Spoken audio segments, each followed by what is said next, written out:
Hermetic tradition, almost certainly the astronomical theory of Ptolemy came into existence. The theory that controlled the thinking of men until the day of the Copernican rediscovery of the old heliocentric idea. We find law, lawfulness, education, culture coming forward very rapidly, apparently from nowhere, and spearheaded by mysterious, phantom-like persons. Let's pause for a moment and consider for the Neoplatonism, which was in the same general area. It is now generally believed that Neoplatonism was founded by a man called Ammonius Saccas. Ammonius Saccas was a sort of North African Aesop. He was a strange man of no education as far as is known, and his name implies his trade. He was a carrier of bundles, burdens, and trunks. He was Ammonius of the sack, and he delivered goods for people and received a small amount of money for transporting and transferring freight and baggage. He was sometimes referred to as a porter, certainly as a carrier of burdens. This man is supposed to have suddenly burst out with one of the most transcendent systems of mysticism the world has ever known. How he received it, where it came from, no one has been able to say. Yet this man, unlettered, unschooled, unlearned, drew around himself one of the most brilliant academy of thinkers that the world has ever known, including such minds as Plotinus, Iamblichus, and other leading thinkers of his day, finally to produce in Athens a little later the glorious, glittering figure of Proclus, who is called or surnamed the Platonic successor. The rise of Neoplatonism is a mystery, and has always remained a mystery.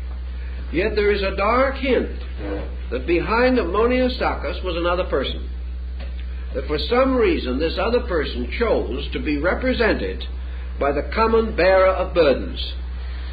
Now, who is this bearer of burdens?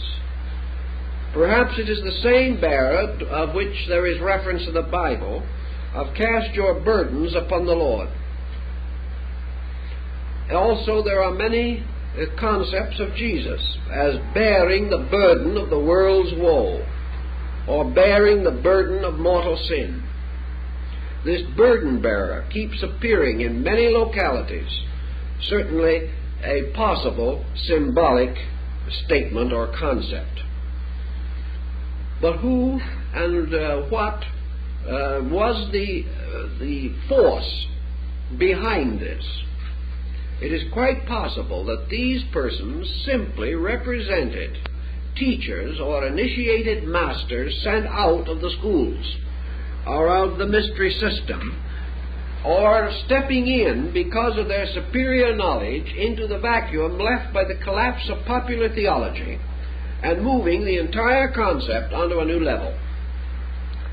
It could well be that under such a situation, this breaking through could have occurred in many places at almost the same time, because the need was general. And the need in this case produced an almost perfectly structured breakthrough in a dozen places simultaneously. We may assume that these were inspirational, but we may also assume that the temples were the source of the inspiration, for they had been for a very long time.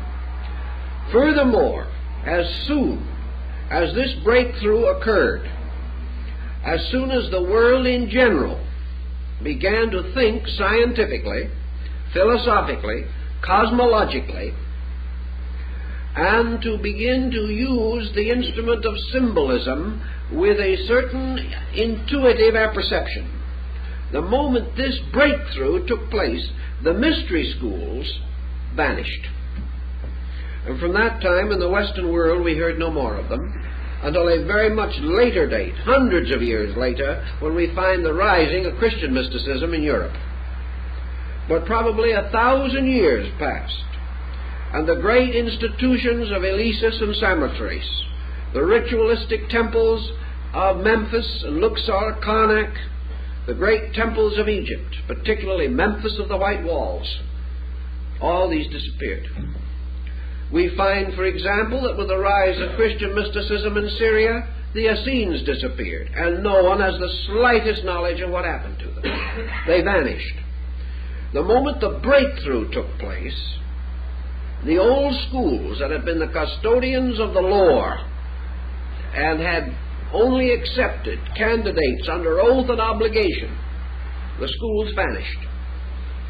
The one possible solution to this is that once the arcana, or the secret of the schools, the knowledge which they had so long religiously guarded, became public, their own existence ceased.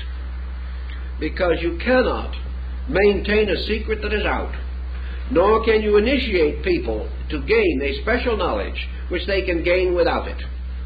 The level that these schools represented then moved into society to become an objective, recognized system.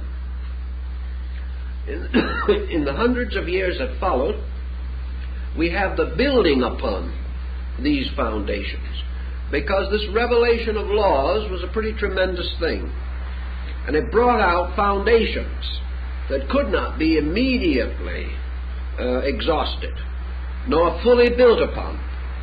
It has taken centuries to build upon these foundations, even as far as we have today. And without the knowledge of the Greeks and Egyptians of 2,500 years ago, modern man would never have advanced his knowledge of electronic or atomic energy, because he is actually making his calculations with the instruments that were given to him by the Greeks, Egyptians, and Arabs. Thus, from the emerging of these things, we begin to see why, out of the ruin of a theology which had failed due to the wars that had destroyed men's faith in the ancient gods, there arose a new object or a new instrument of faith, faith in wisdom, faith in essential value. And this wisdom gradually became synonymous with God. Deity was no longer the Olympian despot. Deity was now the extraordinarily wise Father, the old learned one. Deity was moving gradually into the relationship of the mentor, of the great teacher. And in the speculations upon this subject, it was not difficult to imagine that this universal mind, this power that was behind the whole great institution of learning, should suddenly blaze forth as the most convincing concept of deity that there was. So God became no longer a symbol of power, but a symbol of wisdom.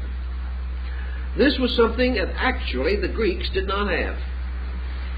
The Greeks had deity as an object of veneration. And in the Mithraic hymns, the Orphic hymns, we find a great adoration for deity. But the Olympian gods were a rather frivolous lot as a whole.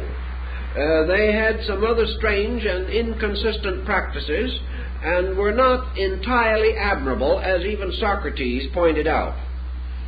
There were some scandals among the immortals that were better not mentioned even by the Greeks. Some of these scandals, rather well whitewashed, have descended to us in Bullfinch's mythology of the Greeks and Romans. Whatever scandals, however, were whitewashed by the Greeks were revealed in their full splendor by the Romans. And it was not the state religion. It was the great school of philosophers rebelling against it. Not rebelling against the gods, but rebelling against the literal acceptance of doctrines which they held to have mystical or secret meaning that made possible the rise of Pythagoras and Plato. Because it was the duty of these men to refine and improve and deepen and broaden the concept of religion, that men should realize that these fables were actually stories of secrets.